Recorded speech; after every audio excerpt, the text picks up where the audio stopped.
ધંધુકા તાલુકાના ધોળી ગામે શ્રીમદ ભાગવત જ્ઞાન યજ્ઞનું ભવ્ય સમાપન. ધોળી ગામે ભક્તિનો મહાસમુદ્ર ઉછળ્યો.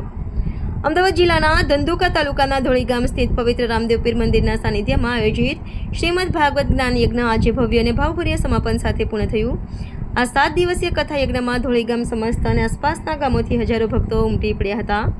શ્રી કૃષ્ણ જન્મોત્સવ જગતમાં આનંદ પથરાયો. પંડાલમાં ઘૂંઘટિયા ગુંજી ઉઠ્યા. નંદ મહોત્સવ અને દામોદર લીલા નંદ ભવનમાં ઉજવણી અને મકાન માખણ ચોરના મીઠા પ્રસંગોથી સૌનું હૃદય રમૂજી બન્યું. શ્રી કૃષ્ણ રાસ પંચાધ્યામ ભક્તિનો પરમ ચરમ સ્પર્શતો રસમય વૃતાંત.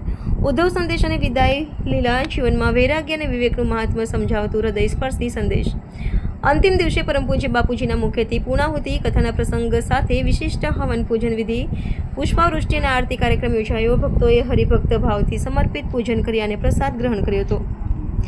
આ વર્ષે શ્રીમદ ભાગવત કથા દ્વારા ધોળી ગામે એક નવા ભક્તિમય ચૈતન્યનું સર્જન થયું. ભક્તો ભવિષ્યમાં પણ આવા શાસ્ત્ર વિષયક આયોજનો માટે આતુરતાથી રાહ જોઈ રહ્યા છે.